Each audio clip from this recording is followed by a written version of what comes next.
Welcome to A&M Education, College of Creativity and Technology. In this session, we will discuss about the topic Declaration of Variables and Assigning Values to Variables. Declaration of Variables. After designing suitable variable names, we must declare them to the compiler. Declaration does two things. First one, it tells the compiler what the variable name is. Second, it specifies what type of data the variable will hold. Declaration of variable must be done at the beginning of a statement block before they are used in a program. Primary type declaration. A variable can be used to store a value of any data type. That is, the name has nothing to do with its type. The syntax for declaring a variable is as follows. Data type v1, v2, up to vn semicolon. Here v1, v2, up to vn are the names of variables. Variables are separated by commas. Our declaration statement must end with the semicolon. Example, int count, number, semicolon. Double ratio, semicolon. Here, int and double are the keywords to represent integer type and real type data values respectively. The following are keywords and variable types. Keyword char represent character or string. Keyword int represent integer variable type. Keyword short or short int represent short integer. Keyword long represent long integer variable type. Keyword unsigned char represent unsigned character variable type. Keyword unsigned int represent unsigned integer variable type. Keyword unsigned short represent unsigned short integer variable type. Keyword unsigned long represent unsigned long integer variable type.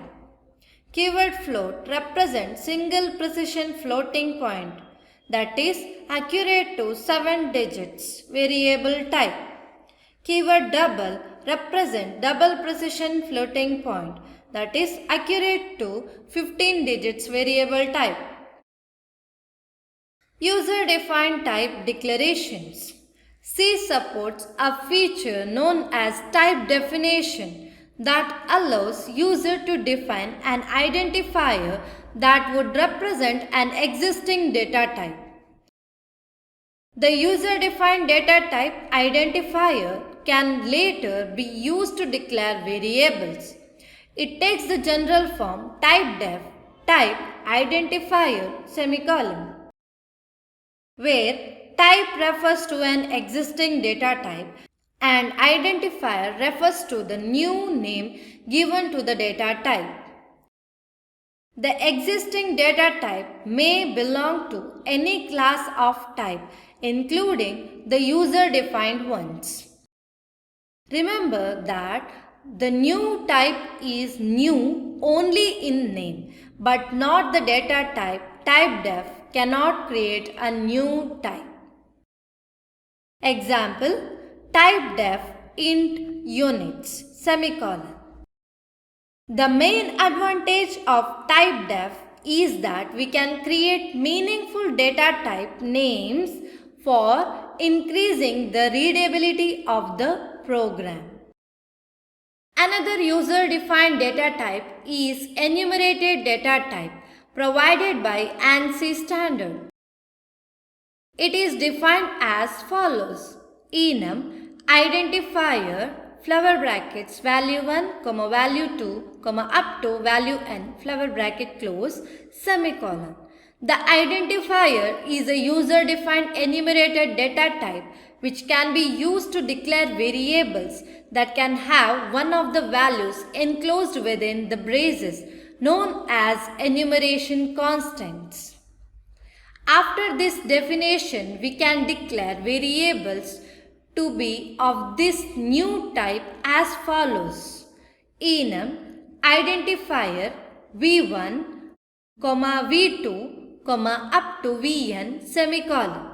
The enumerated variables v1, v2, up to vn can only have one of the values, that is value 1, value 2 up to value n. An example: enum day flower bracket open Monday, Tuesday, up to Sunday flower bracket close semicolon. The compiler automatically assigns integer digits beginning with 0 to all the enumeration constants, that is, the enumeration constant value 1 is assigned 0, value 2 is assigned 1, and so on. However, the automatic assignments can be overridden by assigning values explicitly to the enumeration constants. For example, enum day flower bracket open Monday is equal to 1, Tuesday, so on up to Sunday flower bracket close semicolon. Here the constant Monday is assigned the value of 1. The remaining constants are assigned values that increase successively by 1. The definition and declaration of enumerated variables can be combined in one statement. Example: enum day flower bracket open Monday, up to Sunday flower bracket close, week underscore start, week underscore end semicolon.